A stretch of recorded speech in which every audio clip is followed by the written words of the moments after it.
Alright, the number one loser in the world is back. He's back on YouTube. Of course, I ain't been off YouTube that long. I just finished making another video. But I'll try not to ramble on about being a loser too much longer. We'll talk about something else. How about that?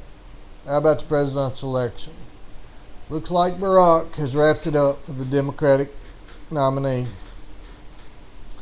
He's leading now in super delegates, whatever they are. Super delegate. Now, that's like, Superman, I'm a super delegate. Have you seen the super delegate that's selling his vote? He wants $20 million. Oh, but he's not going to use the money for himself. Oh, no, He's going to use that money to register Latino voters. That's really important. We got to get those Latino voters registered because we need $20 million to do that. No. He's not going to use the money for himself. He's going to use the money to register Latino voters. Okay. All right. Well, that sounds worthy. Yeah, I'll give you $20 million. Sure. Yeah, no problem, buddy. I really need your vote. Here's $20 million for your one superdelegate vote.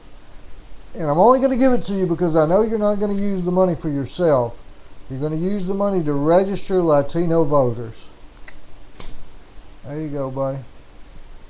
I need a couple $1 million myself. Alright? But I'm not going to use the money for myself. I'm going to use the money to take care of my dogs and my cats. Alright? I mean, I am. Don't get me wrong.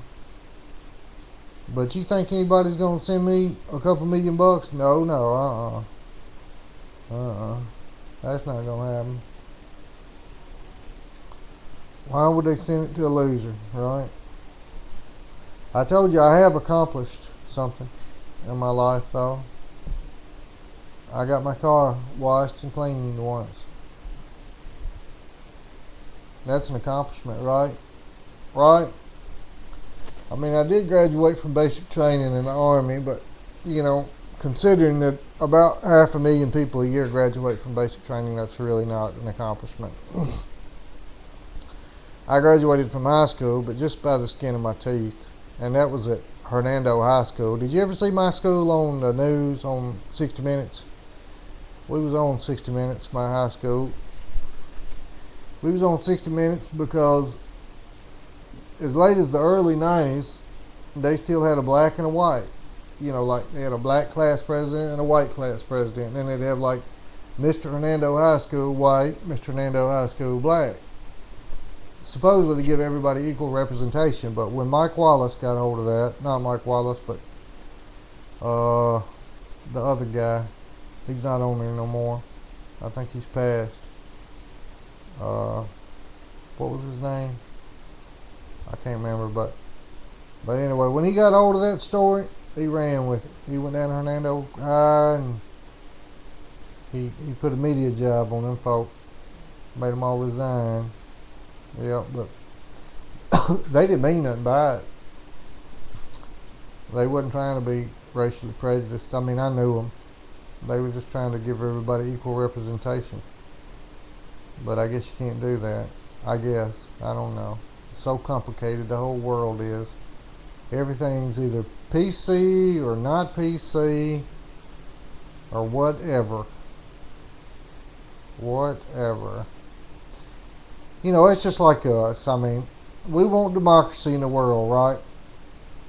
But say we go over to Iraq, we overthrow Saddam, and then we let them have an election, right? But if they don't elect the person that we want them to,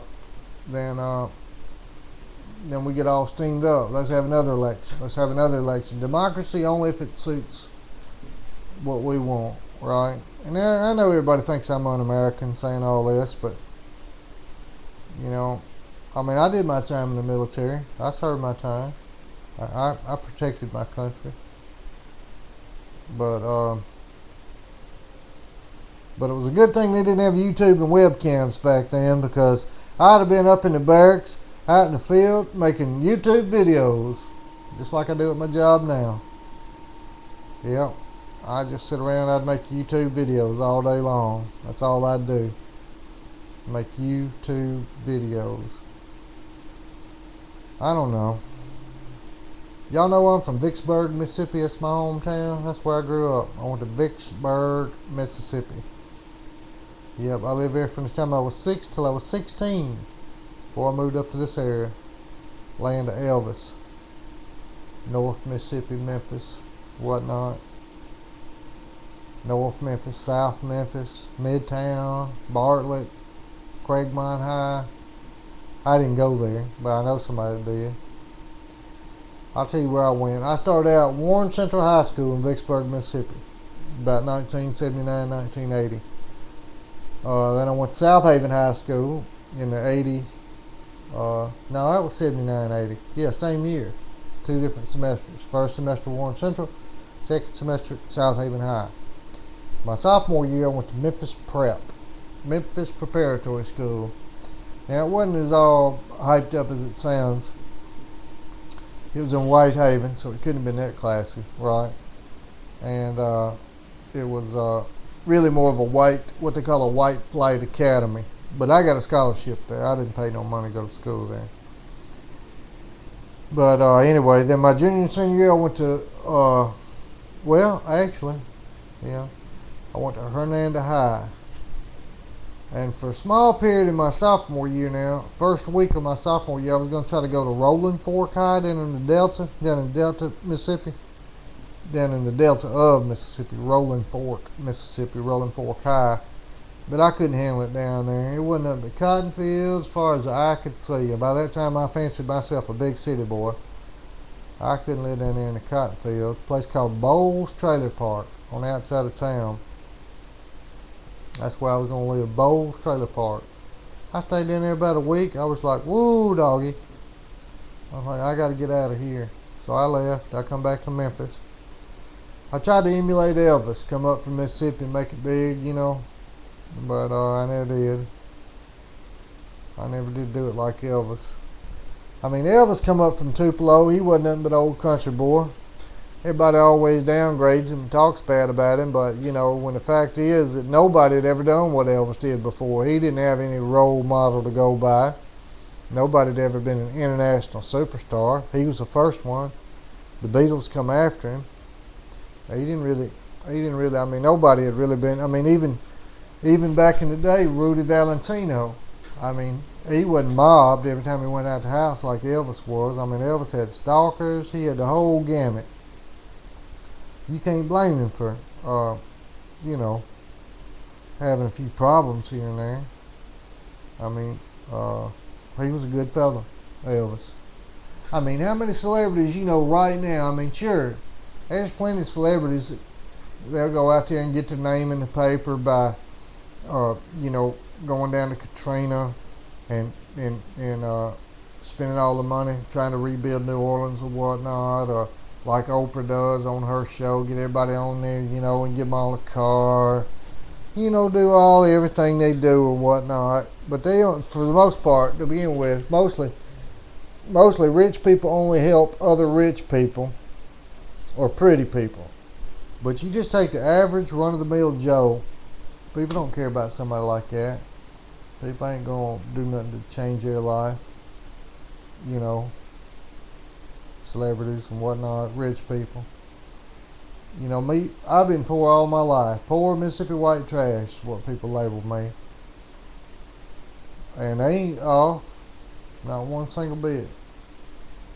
I mean, I've always been the kind of person that keep my yard cut, and you can tell I try to take care of myself. I shave and take a shower and whatnot, but my life's always been full of drama. Full of drama. Seems like I can't get away with it. Get away from it. Seems like every time I turn around, it's some other dramatic. I wish I could tell y'all about it, but I just hate talking about other people. You know, on or even myself.